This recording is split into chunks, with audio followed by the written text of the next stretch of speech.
पंजाब पे बात करोगे, मरियम नवाज शरीफ आपको छोड़ेगी नहीं। पंजाब के हक पे बात करेंगे तो मरियम नवाज आपको घर तक पहुंचा के आएगी। आप मराई मेहरबानी पंजाब के मामलात में मुदाखलत करना बंद करें। ये मशवरे अपने अपने पास रखें, बहुत मेहरबानी। पंजाब अगर अपने हक का, अपने सूबे के पानी के लिए नहरें निकालना चाहे तो आपको तकलीफ क्यों हो जाती है? मेरा पानी है, मेरा पैसा है, मेरा सारा कुछ है, आपको क्या तकलीफ है? अगर हम तजवीज देते हैं तो आप कहते हैं पंजाब पे उंगलियां उठ जाती हैं। आप कहते हैं कि जी पंजाब की तरफ जो उंगली उठेगी हम तोड़ देंगे। आप सिर्फ सीएम पंजाब नहीं हैं, आप मियां मोहम्मद नवाज शरीफ की बेटी हैं। आपके मुंह से निकले हुए अल्फाज मुस्लिम लीग के अल्फाज हैं। हुकूमत यकसुई के साथ फैसले करे, लेकिन इसका मकसद ये कतन नहीं था कि हम ब्लैंक चेक दे के हुकूमत जो करेगी, मुस्लिम लीग जो करेगी हम उसका साथ देंगे। हम पावर शेयरिंग नहीं कर रहे, लेकिन हम उनको सपोर्ट कर रहे हैं। पिछली हुकूमत में जब उनके साथ थे तो हम किस तरह अलग हुए थे, हमसे भूले नहीं है। पंजाब के अवाम की बात अगर मरियम नवाज शरीफ नहीं करेगी तो और कौन करेगा? और इस पे मरियम नवाज शरीफ कभी माफी नहीं मांगे। बिस्मिल्लाहिर्रहमानिर्रहीम। आज के प्रोग्राम के साथ मैं हूं नुस्ला मलिक। नाज़रीन, एक तरफ इत्तेहादी जमातें एक दूसरे के साथ लड़ रही हैं क्योंकि हुकूमत बनने के बाद पाकिस्तान पीपल्स पार्टी इक़्तिदार में शामिल तो ना हुई, ना वफाकी काबीना का हिस्सा बनी, लेकिन सदर पाकिस्तान उनका है, 2 सूबाई हुकूमतें उनकी हैं और वो हुकूमत को मुकम्मल सपोर्ट कर रही है। लेकिन इसके बावजूद कभी कभी दोनों जमातों के माबैन इख्तलाफात सामने आ जाते हैं, एक दूसरे के खिलाफ बयान दिए जाते हैं। लेकिन ये मामला पिछले कई रोज़ से कुछ ज़्यादा ही गर्म हो चुका है। मरियम नवाज साहबा भी तनकीद कर रही हैं, उनके जवाब में पाकिस्तान पीपल्स पार्टी और सिंध के बाज़ रहनुमा उन पर भी शदीद तनकीद करते हुए नज़र आते हैं।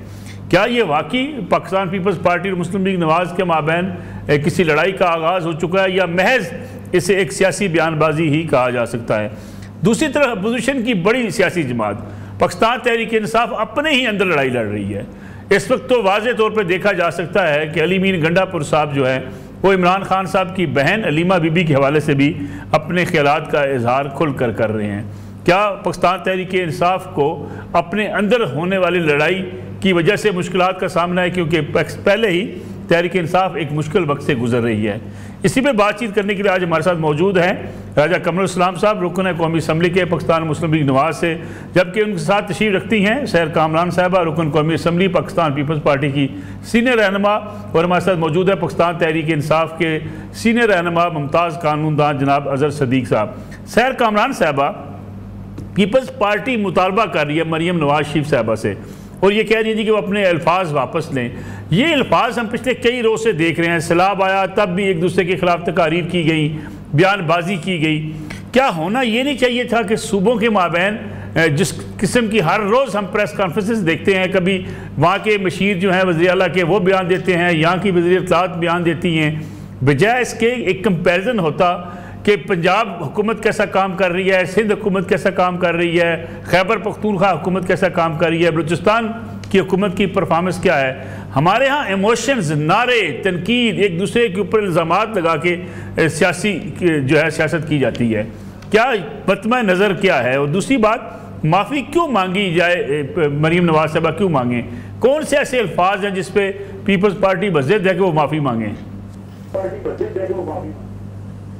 जी बहुत शुक्रिया। देखें, जब मुल्क किसी मुश्किल हालात से गुजर रहा होता है, कुदरती आफात होती हैं, मुख्तलिफ आजमाइशें होती हैं, अब देखें दहशत गर्दी भी है, ये तमाम हालात इस बात का तकाजा करते हैं कि मुल्क के अंदर यकजहती हो, हारमोनी हो, यूनिटी हो। लेकिन ऐसे वक्त में मैं ये समझती हूँ कि ये बयानबाजी या तो इनसिक्योरिटी है या ये बयानबाजी फितरतन एरोगेंस का जो है नतीजा है, या फिर मैं समझती हूँ कि जो एक पूरा एक इशू है जिसके ऊपर तवज्जो देनी चाहिए, उससे नज़र या तवज्जो दूसरी तरफ बटाने के लिए है। क्योंकि देखें, ये जो बयानात हैं ये ज़ेब नहीं देते किसी भी पार्टी की फर्स्ट ईयर लीडरशिप को या वज़ीर आला को। यानी एक तो होता है ना कि चलें आपसे क्या कहा था आपको, अब ये कहते हैं कि जी पंजाब के इर्द गिर्द दीवारें बर्लिन बन जाए और आप उस तरफ देखें ना, आप उसमें दाखिल ना हो, वहाँ के लोगों की तकलीफ़ और दुख को महसूस ना करें, उसके बारे में बात ना करें। देखें, हम पाकिस्तानी हैं, पाकिस्तान में कहीं पे भी कोई आजमाइश आती है तो हम एक दूसरे के तजुर्बात से सीखते हैं, और पाकिस्तान में कहीं पे भी हो बेस्ट जो प्रैक्टिसेस होती हैं, एक्सपीरियंसेस होते हैं, वो इसीलिए होते हैं कि हम उनसे फ़ायदा उठाएं। लेकिन यहाँ पर मैं समझती हूँ अगर मुखलिसाना तौर पे भी कोई मशवरा दिया गया तो उस पर जवाब ही आया कि उंगली तोड़ दूँगी, मेरी तरफ बात क्यों की, ठीक है, मतलब कि किस किस्म की गुफ्तगू है ये, जो है ये गुफ्तगू, मतलब ये अल्फाज मैं दोहराना भी नहीं चाहती। मैं समझती हूँ कि ये कोई अच्छे ज़र्फ़ का मुजाहरा नहीं है। ये बहुत ही, हम अगर 90 की सियासत वापस लाना चाहते हैं या जो है कोई मुस्तफ़ा कुरैशी या सुल्तान राही के कोई डायलॉग पसंद है या उस किस्म का तासुर बनाना चाहते हैं, या महज जो है वो एक प्रेशर है कि जितना एक आजमाइश थी उस पर लोगों की तवज्जो बजाए ये कि उन असल मसाइल की तरफ हो, वो इस बयानबाजी की तरफ जो है हो जाए। डेफिनेटली जब आप जो है वो इस किस्म के बयानात देंगे, यानी अगर ये मशवरा दे दिया कि आप जो है वो एक डाटा मौजूद है, आप उससे फ़ायदा उठा लें, तो आपने उसको अपनी अना का मसला बना लिया। देखिए अगर आपको शहीद मोहतरमा बेनज़ीर भुट्टो साहिबा के नाम से कोई लेकिन सैर कामरान साहब उस पे इतराज ये होता है, सैर कामरान साहब उस पे इतराज ये होता है कि बीएसपी का जो डाटा है उसमें तो खतरा गुर्बत से बहुत नीचे रहने वाले लोग जो 2 या 3 हज़ार रुपये जिनको मिलते हैं, लेकिन जिसका घर गिरा होगा, यकीनी बात है वो महंगा घर होगा, उसका कई लाख रुपए का उसका नुकसान हुआ होगा, इस डाटे को कंपैरिजन करना सैलाब ज़दगान के साथ ज़रा मुश्किल नहीं है? देखिए नसरुल्लाह मलिक साहब, कुछ फेजेस होते हैं। 2022 में सिंध में बदतरीन सैलाब आया, इसी डाटा को यूज़ करते हुए जो है हमने ना सिर्फ आवाम को फौरी रिलीफ दिया, आज आप देखें 21 लाख घर, 2.1 मिलियन क्लाइमेट रेजिस्टेंट घर बन रहे हैं, ठीक है ना। तो अगर इसमें ये कहा कि हम इस, क्योंकि ये एक बात 2022 में अक़वाम मुत्तहिदा ने भी तस्लीम की, बाकी दुनिया ने भी तस्लीम की कि ये क्लाइमेट चेंज जो है इसमें पाकिस्तान का वो शेयर नहीं है जितना पाकिस्तान उसकी कीमत अदा कर रहा है। तो अगर ये कहा गया कि एक इंटरनेशनली इस इशू को उठाया जाए ताकि जो आलमी सतह पर जो है अगर पाकिस्तान जो अगर किसी क्लाइमेट क्राइसिस को फेस कर रहा है कि किसी भी सूबे के लिए या किसी मुल्क के लिए तनहा इतनी बड़ी आजमाइश से गुजरना मुमकिन नहीं होता, तो उन्होंने कहा जी मैं तो जो है वो इमदाद नहीं मांगूंगी। अब मैं समझती हूँ एक तो पहली बात है लैक ऑफ इंफॉर्मेशन। देखिए पहली बात ये है कि आपने जो कहा कि जी हमने मोटरवेज बना दिए, सिंध में क्या है, तो हम भी तो यही बात करते हैं। मुझे 1 मिनट दीजिएगा मैं अपनी बात मुकम्मल करूं। हम भी तो यही बात करते हैं कि वफाक के वसाइल, सी पैक के वसाइल एक सूबे पे सर्फ मत करें, बाकी सूबों के भी उतने हकूक हैं। आप ज़रूर मोटरवेज बनाएं, फिर आप ये कहें जी हमने अपने वसाइल से बनाए, नहीं, वो कर्जे ही हैं, सॉफ्ट लोन्स हैं, सी पैक के पैसे हैं, वफाकी हुकूमत की जो है फंडिंग है, तो उसके ऊपर इतना मैं समझती हूँ। फिर आपने तो रायविंड तक भी मोटरवे बना दी, तो हम ये कहते हैं कि जो आप पोर्ट सिटीज़ हैं उनको आपने बिल्कुल तनहा छोड़ दिया, फिर आपने उसके अंदर कैनाल्स का इशू निकाल दिया। मुझे ये समझ में आता है, मेरी सोच ये कहती है कि ये शायद नर्वस हैं, प्रेशर महसूस कर रही हैं और इनका मकसद ये है कि ऐसे इश्यूज खड़े कर दिए जाएं कि असल जो मसाइल हैं, जो लोग जिनके असासे डूब गए, जिनके खेत खलियान डूब गए, जिनके मकानात डूब गए, वो उनकी जो तकलीफ है उससे तवज्जो हटा के इस तरफ कर दी जाए। देखिए आप लोगों को अगर फौरी तौर पर 10,000 मिल जाते तो शायद उस कश्ती का किराया दे सकते कि जो उनको जो है जो जिन्होंने अपनी मोनोपोली की और आज लाशें निकाल रहे हैं। बिल्कुल ठीक है, मैं वापस आता हूँ आपके राजा कमरुल इस्लाम साहब, ये लड़ाई क्यों शुरू हुई, आखिर वजह क्या है? 2 सूबाई हुकूमतें हैं, सूबाई हुकूमतों को आपस में लड़ना नहीं चाहिए। वो कहते हैं हमने तजावीज़ दी, हमारी तजावीज़ के बजाय उसका जवाब देने के या उससे रहनुमाई लेने के हमारे ऊपर तनकीद शुरू कर दी गई है। देखें, ये वजह तलाश करने से पहले हमें 2 चीज़ों को देखना पड़ेगा। एक, ये 2 मुख्तलिफ सियासी जमातें, दोनों का अपना मजाज है, अपना मंशूर है, अपनी तारीख है, और दोनों मुतहारब सियासी जमातें रही हैं, एक दूसरे के खिलाफ इलेक्शन लड़ती रही हैं और एक दूसरे के खिलाफ इलेक्शन लड़ के आई हैं। ठीक है, पाकिस्तान के वसी तर मफाद में ये इस वक्त इकट्ठे हैं, लेकिन ये 2 मुख्तलिफ नज़रियात हैं, 2 मुख्तलिफ मंशूर हैं, एक बात। दूसरी बात यह है कि ये 2 मुख्तलिफ सूबे हैं और मरियम नवाज शरीफ साहिबा एक सूबे की इंतज़ामी सरबराह हैं, यानी वो ड्यूटी बाउंड हैं अपने सूबे की बात करने की, जब तक वो पंजाब की वज़ीर आला। इससे पहले जब वो पंजाब की वज़ीर आला नहीं थी तो पंजाब के हवाले से कभी उन्होंने कोई बात नहीं की थी। तीसरी बात ये समझने की ज़रूरत है कि इसमें कोई सूबाइयत की बुनियाद नस्ल नहीं है। सूबाइयत की बुनियाद जो अभी जो बात हो रही है सूबे की, वो बुनियादी तौर पर पंजाब के रहने वाले बासी, चाहे वो सिंध से कोई लोग पंजाब में रह रहे हैं, चाहे वो बलोची रह रहे हैं, चाहे वो पख्तून रह रहे हैं, तो वो उनके हकूक की बात हो रही है जो पंजाब में रह रहे हैं, और वो पंजाब के हवाले से। बुनियादी वजह पे अगर आप चले जाए, मैं इंतहाई इख्तिसार से बयान करूंगा, कुछ तो पार्शली आपने बयान कर दिया कि बेनज़ीर इनकम सपोर्ट प्रोग्राम वफाकी हुकूमत का प्रोग्राम है, यानी ये कोई खुदा ना जिस लोग कोई मिसकंस्ट्रू इसको करते हैं, ना ये सिंध हुकूमत का प्रोग्राम है, ना ये किसी स्पेसिफिक सियासी पार्टी का प्रोग्राम है, ये वफाकी हुकूमत का प्रोग्राम है। 2008 से लेकर 13 की जो पीपल्स पार्टी की हुकूमत थी शुरू हुआ, ये पाकिस्तान का काबिल फ़ख्र प्रोग्राम है। इसमें कोई शक नहीं कि जो डाउन ट्रॉडन लोग थे, पॉवर्टी लाइन से बहुत नीचे, उनको इमदाद इस प्रोग्राम के जरिए दी गई। और ये टारगेट एट विमेन ज्यादा था, विमेन एम्पावरमेंट, इसमें ज्यादा ख्वातीन को वो माहाना इमदाद दी जाती है, और ये बेयर सब्सिस्टेंस की इमदाद है। तमाम डेटा जो इनके पास है वो पूरे पाकिस्तान का है, उसमें कराची शहर भी शामिल है जिसमें कोई सैलाब नहीं आया, उसमें रावलपिंडी शहर भी शामिल है, उसमें सारे पंजाब के एरियाज हैं जिनमें सैलाब नहीं आया। तो इसका वो वाला डेटा तो सारा रिडेंडेंट हो गया।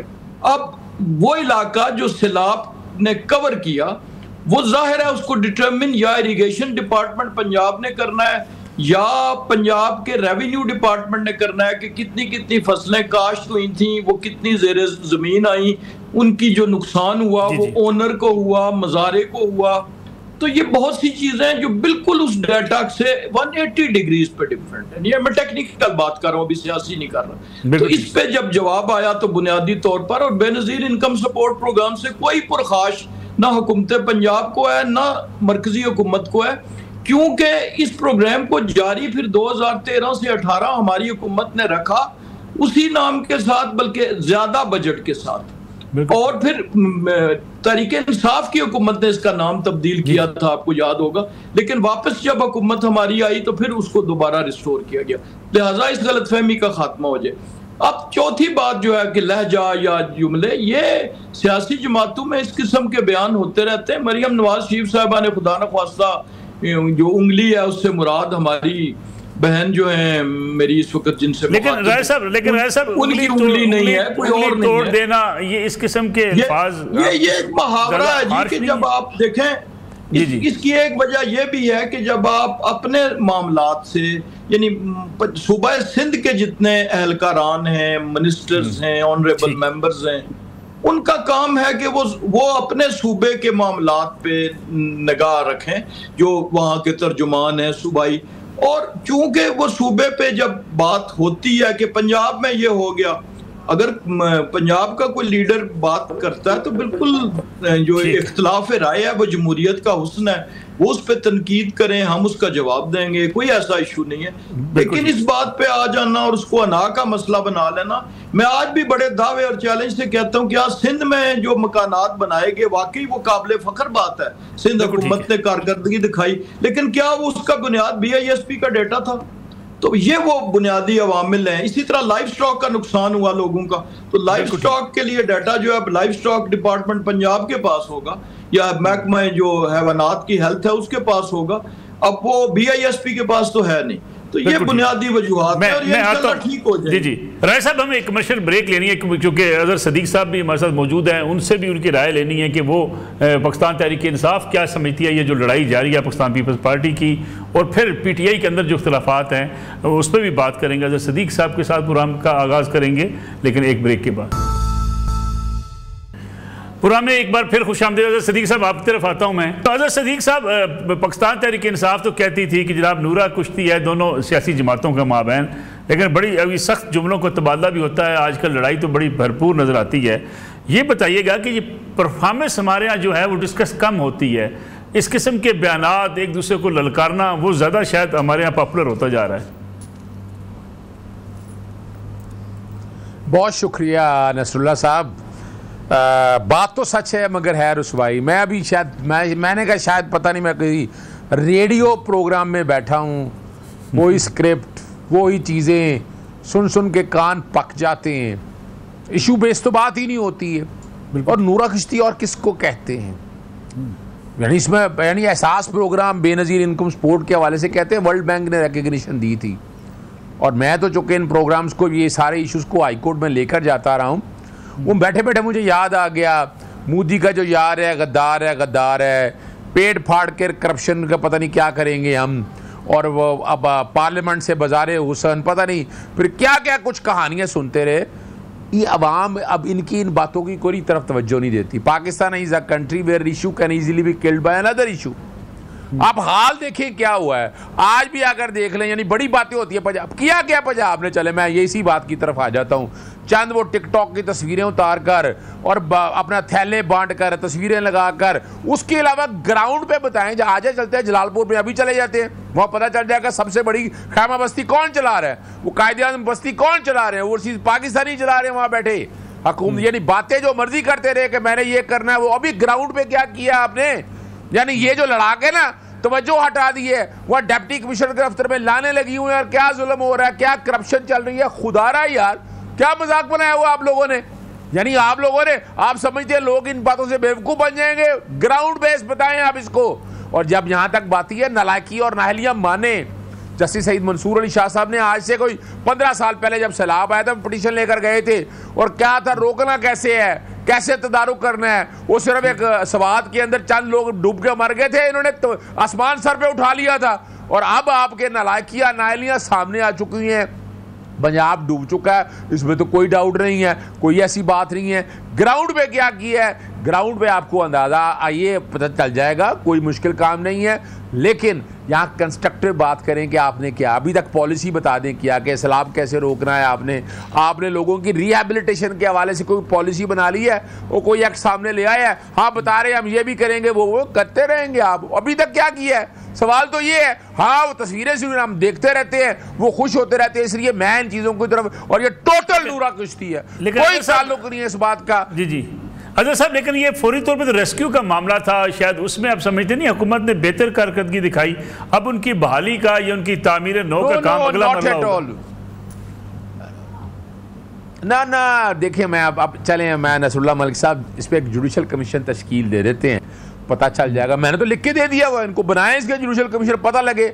ये देखे ना वो चंद तस्वीरें, यानी आप अंदाज़ा लगाएं पूरी हो, यानी जिसमें डिप्टी कमिश्नर भी वीडियो बनाता फिर रहा है, और वो अपना टिकटॉक बनाता फिर रहा है, सारी ब्यूरोक्रेसी उस तरफ लगी हुई है, थैले बांटो पे। यार खुदा रहा है यार, आप ग्राउंड पे बताएं, ग्राउंड पे। मैं आज भी मुतालबा करता हूँ, आ जाएं इस पर। यानी आप चाहती है ना परफॉर्मेंस देखनी है ना, पीपल्स पार्टी की भी तसल्ली हो जाएगी, नून लीग की भी तसल्ली हो जाएगी, एक कमीशन तश्कील दे दें, कौन कोई पता चल जाएगा कि ग्राउंड पे क्या किया है। ग्राउंड पे जब इस तरह का देखे ना, ये है कंस्ट्रक्टिव कार्ड, आपको पार्लियामेंट के अंदर बैठकर आपने कोई डिस्कशन कर रहे हैं उसके ऊपर, ये टीवी पे बैठकर इधर उधर की बातें कर 2-4 स्टेटमेंट देके, ये अब हजम होने वाली बातें नहीं है। सर कामरान साहब, अजहर सदीक साहब ने पूरी एक चार्जशीट दे दी, वो कहते हैं हुकूमतों की परफॉर्मेंस कोई नहीं है, ग्राउंड पे कुछ काम नहीं है, महज प्रेस कॉन्फ्रेंसें हैं, इल्ज़ामात हैं और बयानात हैं। क्या वाकई ऐसा ही है? सूबाई हुकूमतों के ऊपर जो है वो ये इल्ज़ाम लगता है कि परफॉर्मेंस होनी चाहिए, लेकिन टीवी टॉक शोज़ में बड़ी परफॉर्मेंस बयान की जाती है, ग्राउंड पे रियलिटी में होता कुछ नहीं है। देखिए नसरुल्लाह मलिक साहब, अभी तो जो राजा कमल इस्लाम साहब बात कर रहे थे, मैं उस कहती हूँ कि ज़रा अपनी वज़ीर आला को भी बताएं ना कि बेनज़ीर इनकम सपोर्ट प्रोग्राम एक वफाकी प्रोग्राम है। आपने मशवरा दिया, आपने अमल नहीं करना, आप ना करें, मगर उस मसले को एक इशू बना के देखें। जब भी पीपल्स पार्टी ने बड़ी सिंसेरिटी के साथ इस हुकूमत का साथ दिया, आपने कहा हमारा प्रेसिडेंट है, हमारे गवर्नर हैं, बिल्कुल हमारे प्रेसिडेंट हैं, हम एक मैंडेट लेकर आए थे, एक बड़ा वाज़े मैंडेट। तो अगर वो मैंडेट किसी सूरत तो रिफ्लेक्ट करेगा, लेकिन प्रेसिडेंट इस वो स्टेबिलिटी की और जो है की अलामत है, वो जो है एक सस्टेनेबिलिटी दे रहे हैं इस हुकूमत को। वरना ये होता है कि जिस किस्म के हालात हैं, अब कौन से इख्तियारात इन्होंने दिए हैं गवर्नर पंजाब को, या कौन से इख्तियारात हैं गवर्नर केपी के पास, क्या हमने सिंध में इनको गवर्नर नहीं दिया चाहिए, अपना इत्तेहादी लेकर आए? इनके तो सिंध के अंदर जो इत्तेहादी हैं वो हमेशा से वो हैं जो कि पीपल्स पार्टी के मुखालिफ रहे हैं, चाहे वो नेशनलिस्ट पार्टीज़ हों, चाहे कोई भी हो। इनका एक वो वतीरा यही है। ये अभी 90 की दिहाई वाली पॉलिटिक्स दोहरा के ये समझते हैं कि शायद इससे जो है मशहूरी ज़्यादा हो जाएगी। लेकिन जब भी जो है मरियम नवाज साहिबा के ऊपर कोई बात हुई, हमेशा पाकिस्तान पीपल्स पार्टी ने, पीपल्स पार्टी की क़यादत ने बड़ा साथ दिया है। ठीक है, जब कराची वाला वाक़या हुआ तब बिलावल भुट्टो जरदारी सामने आए, जब ये अरेस्ट हुई तब बिलावल भुट्टो जरदारी सामने आए, और अभी भी जब वो पंजाब गए तो उन्होंने उनको ये कहा कि जी चीफ मिनिस्टर मेहनत कर रही हैं। लेकिन मुझे ये लगता है कि पहले जो टास्किंग इन्होंने दी हुई थी अपनी इंफॉर्मेशन मिनिस्टर को कि आप रोज़ाना, ये आज की बात नहीं है सूबों के ऊपर, उनको शुरू से उनके जहन में ये कंपटीशन है। कभी कहते हैं कि जी आज जो है, अभी ये फरमा रही थी वज़ीर आला कि पहली दफ़ा हुआ है कि किसी मिनिस्टर ने अपना बच्चा जो है सरकारी स्कूल में डाला है। तो मैंने फिर वो शेयर भी किया जिस ग्रुप में ये पोस्ट थी कि भाई सरदार शाह जो सिंध के एजुकेशन मिनिस्टर थे, उन्होंने 2018 में अपनी इकलौती बेटी को सरकारी स्कूल में दाखिल कराया था, इस बात के लिए कि लोगों के अंदर एतमाद जो है वो बढ़े। तो ये मुझे लगता है इस किस्म की हमने सबसे पहले इलेक्ट्रिक बसेस चलाई, लैक ऑफ इंफॉर्मेशन है, सबसे पहले इलेक्ट्रिक बसेस या पिंक बस सिंध में चली। देखिए हम एक दूसरे से सीखते हैं, इसमें कोई ऊपर ऊंचा नीचा होने की बात नहीं है। ये बात यही है कि हम एक अच्छी प्रैक्टिस होती है, बाकी सूबे जो है उसको फॉलो करते हैं, तो ये बड़ी अच्छी बात है, हमें तो उसमें कोई एतराज़ नहीं है। अब इस बात पे देखिए हम तो इश्यूज़ पे बात करना चाहते हैं। आज भी हमारा वॉकआउट था, लेकिन हमें ये पता चला कि जो है फॉरेन मिनिस्टर साहब बात करेंगे एक अहम इशू पे, तो हम वापस आए ऐवान में, इसलिए कि वो हमारे लिए वो बहुत इंपॉर्टेंट था, वो पाकिस्तान की बात थी। कश्मीर के अंदर जो सूरत हाल है, हम साथ बैठे हैं, ठीक है। हम जहाँ नेशनल इशू होता है, वो पीटीआई की हुकूमत थी जब कश्मीर की खसूसी हैसियत तब्दील हुई थी, हमने कहा जी ज्वाइंट पार्लियामेंट सेशन बुलाएं। देखिए पीपल्स पार्टी ने हमेशा कौमी मफाद को तरजीह दिया है, पाकिस्तान खप्पे का नारा लगाए, इनको भी यही कहते हैं। देखिए ये जो पॉपुलैरिटी आप समझ रही हैं आपके बयानात से हो रही है, ये कोई अच्छी जो है ना रिवायत नहीं है, ये ज़ेब नहीं देता एक सूबे की चीफ मिनिस्टर को, ये ज़ेब नहीं देखता कि जो टॉप टियर लीडरशिप इस किस्म की बातें करें। क्या आप दोहराना चाहती हैं, किस चीज़ की आपको इनसिक्योरिटी है? ये मुनासिब तर्ज नहीं है कि आप वो इश्यूज़ निकाल के लाएं। अभी आप देखें, मैं समझती थी कि सिंधु दरिया के ऊपर कुछ अवेयरनेस हो गई होगी, इनको समझ में आ गया होगा कि लोअर रिपेरियंस के क्या राइट है। ये हमने इसके ऊपर दाखिली तौर पे भी, और चेयरमैन बिलावल भुट्टो जरदारी ने इंटरनेशनली भी पाकिस्तान के पानी का मुकदमा बड़ी कामयाबी के साथ लड़ा है। अब ये उसको उन बातों को लेकर आती हैं जिससे इनको ये पता है कि ये सेंसिटिविटीज़ हैं, इनसे जज्बात भड़केंगे, and I think this is what the main objective is कि ये चीज़ें हम इन्हीं बातों के जवाब में असल इशूज़ पे बात ही ना करें। आप असल इशूज़ पे आए, आप लोगों को हकीकी तौर पर रिलीफ दें। ठीक, राजा साहब क्या कहेंगे आप इस पे? जो है सदीक साहब ने भी कहा कि जी ग्राउंड जो है उस पर काम वो दिखाया जाए, कमीशन बना दिया जाए, बेशक पार्लियामेंट में बताया जाए कि अब तक हुकूमत ने काम किया क्या है। बयानात तो सारी सियासी जमातें देती हैं। दूसरा जो सैर कामरान साहबा ने बात की कि जनाब अगर हम आपको कुछ चीज़ें आपके सामने रखते हैं तो बजाय उसके कि उन चीज़ों पे अमल दरामद करने के या अपनी हमारी उस राय को उसका एहतराम करने के आगे से तनकीद शुरू कर दी जाती है। जी बिल्कुल, मैं सबसे पहले अपने भाई अज़र सदीक साहब माशाल्लाह बहुत मुदल्लल गुफ्तगू भी करते हैं और हमेशा बड़ी सब्र व तहम्मुल के साथ। मैं सबसे पहले तो इनसे एक छोटा सा, इन्होंने कहा जी कि पाकिस्तान पीपल्स पार्टी और मुस्लिम लीग नून के दरमियान एक नूरा कुश्ती है। वो सवाल आप भी पूछ चुके हैं, तो मैं सिर्फ इतना पूछूंगा कि वो जो दूसरी तरफ हो रही है वो क्या फतूरा कुश्ती है या जमहूरा कुश्ती है या मूरा कुश्ती है जो पार्टी के अंदर हो रही है, वो उस बारे में भी थोड़ा सा बयान कर दें। दूसरा, उन्होंने कोई किसी जज साहब का हवाला दिया कि उन्होंने सैलाब का एक मंसूबा दिया था जी, तो वो भी मैं समझता हूँ कि ये इनकी जमात आदी रही है हमेशा जजों के। कोई एक जज ने डैम का फार्मूला दे दिया था, एक दूसरे जज साहब ने सैलाब का दे दिया, एक और जज साहब थे उन्होंने ट्रैफिक का एक कॉम्प्रिहेंसिव प्लान दे दिया था। तो ये हमेशा मतलब उस टाइप की जो जजों के डिसीजंस हैं उन पे ज़्यादा रिलाई करते हैं, लेकिन टेक्निकल चीज़ें डिफरेंट होती हैं। इसमें कोई शक नहीं कि पाकिस्तान का जो बेनज़ीर इनकम सपोर्ट प्रोग्राम है ये दुनिया में एक रिकग्नाइज्ड प्रोग्राम है, जिस तरह पंजाब एजुकेशन फाउंडेशन या कुछ महकमे हमारे पाकिस्तान के जिसे दुनिया में रिकग्नाइज किया जाता है, लेकिन कहाँ पे उस डोमेन के अंदर। अब दूसरी जो मेरी बहन ने कहा रिगार्डिंग के मरियम नवाज शरीफ साहिबा सूबों का कंपटीशन उनके जहन में है, तो सूबों का कंपटीशन हेल्दी बात है जी कि एक सूबा एक टाइम था जब 2013 से 18 की हुकूमत थी तो 3 सूबों का आपस में मुकाबला तालीम में, सेहत में, बजट में, दीगर चीज़ों का होता था, केपी का, सिंध का, पंजाब का। तो सूबों का आपस में परफॉर्मेंस का कंपटीशन, यानी एक सूबा कहे कि हमने सड़कें बनाई हैं और दूसरा भी कहे जी हमने भी बनाई है और अपनी अपनी परफॉर्मेंस बताएं, तो ये एक हेल्दी बात है। इसको किसी सूबाइयत के माने में, किसी लसानियत के माने में नहीं लेना चाहिए। ये बयान सियासी जमातों के दरमियान, सूबों के दरमियान कंपटीशन के चलते, और इंशाल्लाह ये सॉर्ट आउट हो जाएगा। आज जैसे इन्होंने फरमाया बिल्कुल बजा है कि पाकिस्तान पीपल्स पार्टी ने हमेशा इफ़हाम और तफ़हीम की सियासत की है। आज वापस आए, हम हाउस में मौजूद थे, फिर इसहाक डार साहब ने स्पीच की, तो ये नेशनल इश्यूज पे हमेशा, जहाँ तक साबिक माजी की आज की तारीख से पहले के फैसलों का ताल्लुक है, ये दोनों जमातों ने इत्तेफाक राय और खुशी से किए थे, किसी पे ठोसा नहीं गया, पाकिस्तान की बका के लिए किए थे। और पाकिस्तान पीपल्स पार्टी को जो ऑफर आज भी मौजूद है कैबिनेट में शामिल होने की, लेकिन वो शामिल नहीं हुए।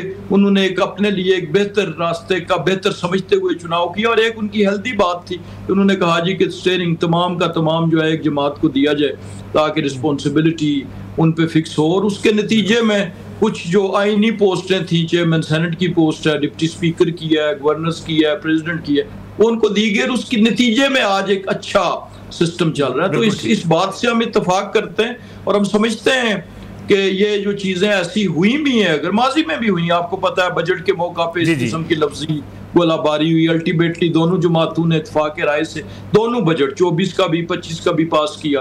फिर इसी तरह 26वीं आईनी तरमीम दोनों जमातों ने और दीगर जमातों को मिला के, बल्कि बिलावल भुट्टो जरदारी साहब ने स्टीयर किया उसको, और दीगर जमातों का इत्तेफाक राय हासिल किया। तो ये सारी चीजें एक अच्छा शगुन है, और इंशाअल्लाह मुस्तकबिल में भी कोई ऐसी चीज नहीं होगी जिसका कोई मुखालफिन तो लगाए बैठे हैं या पाकिस्तान के मुखालिफ तो लगाए बैठे। यहाँ प्रोग्राम में एक ब्रेक का वक्त हुआ, वापस आते हैं इस कमर्शियल ब्रेक के बाद। प्रोग्राम में एक बार फिर खुशामदीद। अजहर सदीक साहब, जो जिक्र किया अभी राजा साहब ने कि जनाब आप दीगर पार्टी को तो जिक्र करते हैं कि वहाँ लड़ाइयाँ हैं, दो मुख्तलिफ सियासी जमातें हैं, आपकी अपनी पार्टी जो है उसके अंदर जो तूफ़ान उठा हुआ है, एक दूसरे के ऊपर इल्ज़ामात हैं, उसका क्या बनेगा?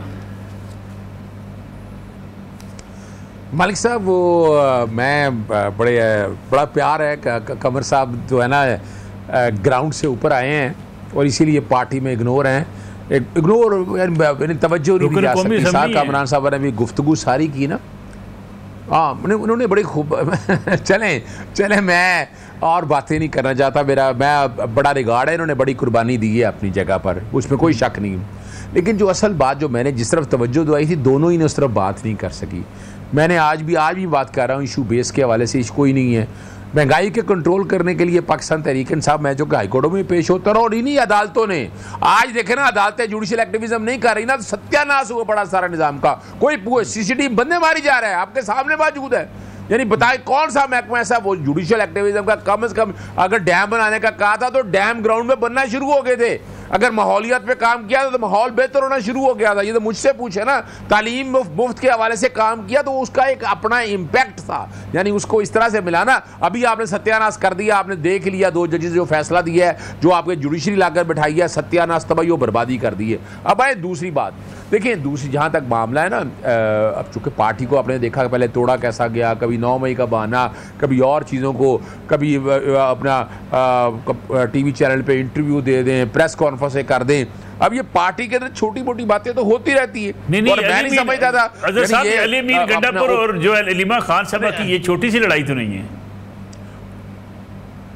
नहीं, मैं देखिए मैं फिर अर्ज कर चलूँ, अपने नुसरत मलिक साहब, आप बड़ी अच्छी तरह सब चीज़ों को समझते हैं। मैं आपके सामने रहता हूँ, इतने अरसे से आप भी चीज़ों को देखते हैं, मैं भी देखता आया हूँ। एस्टैब्लिशमेंट इधर है, पॉलिटिशियन इधर है, जुडिशरी इधर है। हमेशा ऐसा होता था कि 2 मिल जाएं, पॉलिटिशियन मिल जाएं जुडिशरी के साथ उधर पलड़ा बाड़ी, या पॉलिटिशियन मिल जाएं एस्टैब्लिशमेंट के साथ पलड़ा उधर बाड़ी। पहली दफ़ा तीनों ही एक पेज के ऊपर है, पहली दफ़ा पाकिस्तानी तारीख के अंदर, और आप सारा कुछ वो देख चुके हैं। मैं तो हैरान होता हूँ कि अगर वो MI के हवाले से बात कर रहे हैं तो अली मीन गंडापुर साहब, एक सवाल तो बनता है ना कि जब एस्टैब्लिशमेंट सारी उस तरफ चल रही है तो कौन से किसकी हदायत पर चल रहा है, क्या मिलना है, क्या फ़ायदा होना है, क्या नुकसान हो रहा है। और जब तक अगर वो खुद सामने बात नहीं करते मैं उन चीज़ों को नहीं समझता। इसलिए इमरान खान साहब ने सारे मामलों को कहा कि आपस के अगर कोई छोटी मोटी आपस के गिले शिकवे हैं वो घर के गिले शिकवे हैं, वो होते रहेंगे, लेकिन इसे पार्टी को तकसीम करना या तकसीम होना। और याद रखिएगा डिवाइड एंड रूल का एक पुराना प्रिंसिपल है और पाकिस्तान तहरीक इंसाफ को इन चीज़ों से कोई फ़र्क नहीं पड़ना। आज भी ग्राउंड के ऊपर पाकिस्तान तहरीक इंसाफ मौजूद है। आपने मार के देख लिया, तोड़ के देख लिया, जुल्म तशद्दुद कर लिए, क्या कुछ नहीं कर लिया, लेकिन वो नजरिया आज भी अपनी जगह पर इमरान खान का मौजूद है। वो इनके सर चढ़ के बोल रहा है। आखिरी 2 मिनट बच्चे मेरे पास, सैर कामरान से बचाऊंगा 1 मिनट में अगर आप जवाब भी दे दें अजहर साहब का। दूसरा ये बता दें लड़ाई खत्म हो जाएगी मरियम नवाज शरीफ साहबा की, क्योंकि आप तो डटे हुए हैं, माफ़ी मांगे बस। देखिए बात ये है कि जिस किस्म का लहजा है उससे बिल्कुल उनको जो है माफ़ी मांगनी चाहिए। और अगर वो समझती हैं कि वो इतनी सत्ता पर आ गई हैं कि या तो मैं समझती हूँ कि वो अब ये चाहती नहीं है कि शहबाज शरीफ साहब की हुकूमत कायम रहे, वरना अगर हकीकतन देखा जाए तो सिंध रेवेन्यू में सबसे ज़्यादा शेयर देता है 45 से 50%, जबकि पंजाब का 35% है। लेकिन जो NFC अवार्ड में सबसे ज़्यादा जो रकम जाती है वो जाती है 51.74 पंजाब को और 24.55% सिंध को। तो देखिए मैं कहती हूँ कि थोड़ा सा रिसर्च करें, मालूमात हासिल करें और ये रवैया तब्दील करें। ये देर पा जो है नहीं होगा। आप जिस किस्म का माहौल आप बनाना चाह रही हैं, अगर आप चाहती हैं कि शहबाज शरीफ साहब की हुकूमत गिर जाए, maybe she considers herself as a next candidate, और उसके लिए वो सोचती हैं कि इस किस्म का तनाव पैदा कर रही हैं, तो ये फिर शहबाज शरीफ साहब को सोचना चाहिए कि क्या इस तरीके से हुकूमत आगे बढ़ सकती है। मुल्क को चैलेंजिंग सूरत हाल का सामना है और ये बहुत अफसोस की बात है और इसको आप अप्रिशिएट नहीं कर सकते। She is in a negative frame of mind और वो जेब नहीं देता और वो मुनासिब भी नहीं है और उस पर हमें बहुत अफसोस है। और इस पे माफी मांगने में जो होता है वो झुकता है, इसमें कोई हर्ज नहीं है। जी जी ठीक है। राय साहब फाइनल कमेंट आपसे, शहबाज शरीफ साहब की हुकूमत को खतरा हो सकता है अगर पीपल्स पार्टी ऐसे ही डटी रहती है तो? जी मेरी नहीं गिरना इन्होंने आपस में नहीं लैदा होना। आज उस फलसफे को मेरी बहन ने जिंदा किया है जिसके बानी शेख रशीद साहब थे, जो शीन से नून निकालते रहे। और दूसरी जो इन्होंने बात की वो देखे आइन की खालिक पाकिस्तान पीपल्स पार्टी उस वक्त जिंदा कर रही है। और आइन में क्या था कि जी आबादी की बुनियाद पे होगा। और ये आइन मैंने नहीं बनाया था, ये जुल्फकार अली भुट्टो साहब की हुकूमत में बना था। तो अगर अब उसको जो भी उन्होंने बात की तो इस पे तो फिर वो तो सिंध के शहरी देहाती में चला जाएगा, फिर कराची वर्सेस रूरल चला जाएगा। तो ये बातें तो बहुत आगे तक जाएंगी। मैं इस बात को छोड़ें, आइन पे रहें और आइन जो मुतफिका बना है उसी पे। ये मरियम साहिबा को भी समझाएं, आप उनको बताएंगे। राजा कमरुस्सलाम साहब, सैर कामरान साहब, सदीक साहब, प्रोग्राम को जो खत्म हो गया वक्त। नाज़रीन आज का प्रोग्राम था, इंशाल्लाह कल आपकी खिदमत में दोबारा हाजिर होंगे। इजाज़त दीजिए, अल्लाह हाफ़िज़।